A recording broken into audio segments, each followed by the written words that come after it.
Port Authority of India Chief Arvind Singh is addressing the media on the incident. Let's quickly listen to what he has to say. जो आपने alliance air बोलते हैं उसको, वो जो भी public sector मतलब इसी के अंदर था, तो लेकिन उसके बाद में एयर इंडिया बना, तो एयर इंडिया में इंडियन एयरलाइंस और इंडिया एक्सप्रेस जो अभी है वो सारे मिलकर एक एयर इंडिया हुआ है। और ये 10 साल के बाद मैं कोइंसिडेंस बोल रहा हूँ कि 2000 में पटना हुआ, 2010 में मैंगलोर हुआ और 2020 में अभी एक कल का एक्सीडेंट हुआ। तो वैसे एयर इंडिया का सेफ्टी रिकॉर्ड आप पूरा देखेंगे पूरे वर्ल्ड में, तो कल ही मैंने देख रहा था, मैं इकोनॉमिक टाइम्स की कोई एक न्यूज़ है उसमें कि पूरे जग भर में मतलब पूरी दुनिया में 5वें स्थान पे आता है सेफ्टी रिकॉर्ड। वो अच्छा रिकॉर्ड है मतलब। तो वो भी मैं लोगों को बताना चाहता हूँ कि ऐसी कोई ये नहीं है कि काफ़ी सारी प्रिकॉशन ली जाती है। अभी इंक्वायरी में काफ़ी पता लग जाएगा, जैसे कि उस इंक्वायरी में हमें काफ़ी कुछ पता लग गया था, फिर उसके ऊपर में जब हमने सुझाव दिए थे, कोई 40-50 सुझाव दिए थे, उसके ऊपर भी कार्रवाई हुई है। तो इस तरह से इसमें जो अहम बातें मेरे को जो समझ आती है, आप जानते हैं कि अभी मानसून बहुत है, तो केरला में तो बहुत ज़्यादा बारिश हो रही है, और जो रनवे होता है उसके ऊपर में यदि जैसे कि हम देख रहे हैं कहीं कहीं शहर में बारिश हो रही है, उसके बाद में रोड के ऊपर में पानी आता है और जाता ही नहीं है, उसको ड्रेनेज सिस्टम नहीं होती है, तो लोगों को पैदल उसमें जाना पड़ता है। रनवे पे ऐसे नहीं चलता है। रनवे में पूरा ड्रेनेज उसका होना चाहिए अच्छी तरह से, ताकि उसमें से पानी ज़्यादा से ज़्यादा 3 मिलीमीटर ऐसा कुछ उनका वो है, जिसमें ज़्यादा से ज़्यादा फिल्म अलाउड है। क्यों? क्योंकि जब आप ब्रेकिंग करते हैं तो व्हील लॉक होता है और फिर छूट जाता है, उसके एक मैक्सरेट सिस्टम होती है। तो यदि वो उसके टाइम पे जब यदि फिल्म होगी तो वो स्किड हो जाता है, ब्रेक नहीं कर सकता है, तो उसके वजह से हवाई जहाज़ या तो लेफ़्ट राइट जा सकता है या रुक नहीं सकता।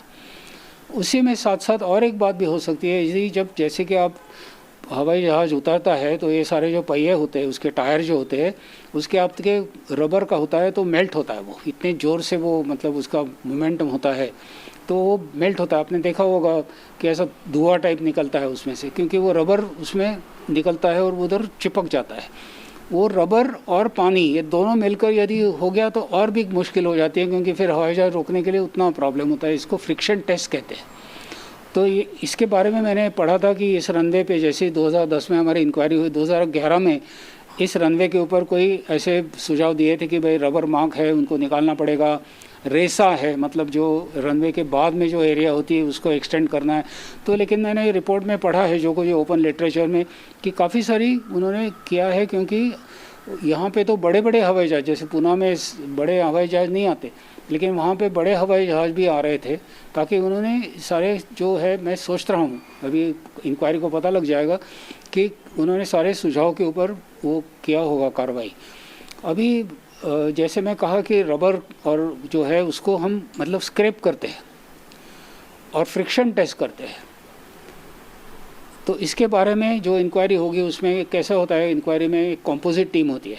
अब जैसे मैं चेयरमैन था, मेरे साथ में एक एक्सपीरियंस पायलट थे, एक इंजीनियर, 2 इंजीनियर थे, एटीसी के कोई एक्सपर्ट थे जो रनवे वगैरह के बारे में जानते हैं, वेदर के एक्सपर्ट थे, एक डॉक्टर की बहुत ज़रूरी होती है, क्योंकि उस इंक्वायरी में पता लग गया था कोई डॉक्टर के जो मेडिकल कोई रीजंस होते हैं वो भी पता लगना चाहिए। तो इस तरह के वो सारी कॉम्पोजिट टीम होनी चाहिए।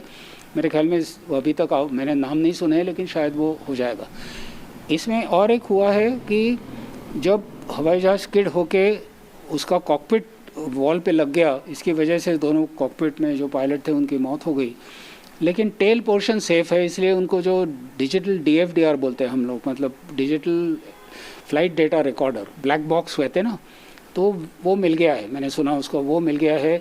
उसी तरह से कॉकपिट वॉइस रिकॉर्डर, दोनों के बीच में क्या संभाषण चल रहा था, 2 घंटे का तो कम से कम आपको टेप मिल जाता है। तो इससे काफ़ी सारी चीज़ें कोडा इंक्वायरी को पता लग जाएंगे, क्योंकि उसमें बहुत पैरामीटर होते हैं, उसमें सारे टेक्निकल चीज़ें भी होती है कि कहीं इंजन में कोई प्रॉब्लम था, कितना फ्यूल था, कितना कोई कंट्रोल में कोई प्रॉब्लम था, ब्रेकिंग का क्या था, ब्रेकिंग में सिस्टम होती है, ब्रेक 1 2 3 करके पोजीशंस होती है, तो ये कौन सा सिलेक्ट किया था, सारी की सारी चीज़ें वो DFDR में होती है। और मैं कहता हूँ कि अच्छा हुआ है कि इसमें वो इंटैक्ट मिला है। मैंगलोर में नहीं मिला था तो उसमें जल गया था वो, खाली हमें कोर मिला जो, तो उसके बाद में हमें पूरा उसको बिल्ड करके पूरा उसका बड़ा ही करना पड़ा। पायलट की हम बात करें तो जैसे भी मैंगलोर इंसिडेंट में कम्प्लीटली वो पायलट एरर बताया गया था, यहाँ पर इस पायलट ने 2 बार एक लैंड मतलब वहाँ पर राउंड किया और उसके बाद लैंड करने की कोशिश की, और डिस्पाइट विजिबिलिटी कम था और टेबल टॉप रनवे होने के बावजूद एक पायलट का जो कंट्रोल था किस तरीके से देखता है? एक मैंने अब जो विजिबिलिटी कह रहे हैं, जो मैंने सुना था कि 2000 मीटर विजिबिलिटी, 2000 मीटर अच्छी विजिबिलिटी होती है। मतलब हम लोग तो 500 मीटर वगैरह की बात करते हैं। तो यदि बारिश मतलब हल्की हो तो विजिबिलिटी अच्छी होती है। तो विजिबिलिटी का मेरे ख्याल में लेकिन इंक्वायरी को पता लगना चाहिए कि उस टाइम पे क्या थी। जो मैं न्यूज़ पे सुन रहा हूँ उसमें 2000 बोल रहे हैं, पता नहीं एक्चुअली क्या थी। एक तो विजिबिलिटी का प्रॉब्लम होता है, आपने सही कहा, वेदर से विजिबिलिटी। दूसरा विंड फैक्टर, क्योंकि जब हिल स्टेशन होता है ऐसे जैसे ये पहाड़ों के ऊपर टेबल टॉप होता है, उसमें विंड या थोड़ा इरेटिक होता है, क्योंकि वैली होती है तो कहीं हवाई के ऐसे विंड थोड़ा इधर उधर, तो हवाई जहाज़ ऐसे हो सकता है, इसको विंड शेयर कहते हैं हम।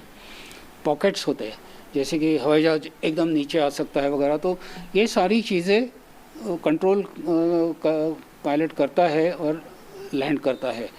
तो अभी उन्होंने पहले बार जब उनको ठीक नहीं लग रहा होगा इसलिए उन्होंने दूसरी चक्कर मारी जब, और इसमें लैंडिंग किया जो हम सुन रहे हैं। इसकी एक वजह हो सकती है कि उनका फ्यूल कितना था, क्योंकि हर एक जैसे कि कोई हवाई जहाज़ यहाँ से दिल्ली जा रहा होगा और दिल्ली उस टाइम पे कोई भी वजह हो, शायद कोई एक रनवे पे हवाई जहाज़ का पहिया टायर बस हो गया तो रनवे इस्तेमाल नहीं कर सकते, तो लोग फिर हवाई जहाज़ को जयपुर भेजते हैं, लखनऊ भेजते हैं, या नहीं तो अहमदाबाद भेजते हैं। इस तरह से डाइवर्जन बोलते हैं हम लोग उसको। तो वहाँ से दूसरे कोई जगह जा सकते थे ये पायलट, लेकिन कितना फ्यूल था। और दूसरी और एक अहम चीज़ उसमें है कि उस वाले एयरफील्ड में भी क्या वेदर थी। यदि वहाँ पे भी ऐसी बारिश हो रही है ज़ोर ज़ोर सी, तो वहाँ पे जाने का फ़ायदा ही नहीं तो आप उधर जाएंगे, फ्यूल अपना उतना कम होता जाएगा और वहाँ जाके फिर से आपको वही प्रॉब्लम होगा। तो अभी पता नहीं लग रहा है कि कितना फ्यूल था उनके पास, क्योंकि हमेशा दुबई से कैलिकट आने के बाद में इतना फ्यूल होना चाहिए होता है कि रूल के मुताबिक, कि ताकि आप दूसरे कोई जो एयरफील्ड उनके उसमें है जा सके। लेकिन बहुत दूर भी नहीं जा सकते क्योंकि वो फ्यूल का भी एक कैलकुलेशन होता है पूरा। तो ये जब सब पता लग जाएगा जब इंक्वायरी में कि ऐसा डिसीजन उनको क्यों कंपलसरी लेना पड़ा कि भाई नहीं हम लोग दूसरी जगह नहीं जाएंगे, यहीं लैंड करेंगे। 2010 के इंक्वायरी के बाद कोई ऐसे मेजर रिकमेंडेशन थे जो उस टाइम पे दिए गए थे जिसको आप अभी के इंसिडेंट के साथ कनेक्ट कर सकते?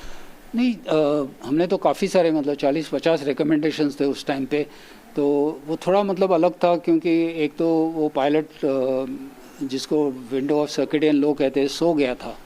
तो उस टाइम पे जो मैं डॉक्टर की भूमिका बोल रहा हूँ उसकी अहम होती है, क्योंकि उसमें थोड़ा कॉफिंग भी था, हमने जब सुना था तो शायद कोई कॉफ सिरप लिया होगा तो नींद आती है वगैरह, इस तरह के कोई वो उसमें थे।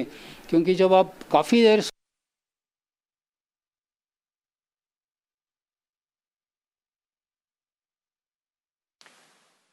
Well, that was the Airport Authority of India chief shedding a little more light on what exactly happened. It said that the aircraft could not land at the runway where it had to, and then landing was tried on another runway where the mishap has happened. Remember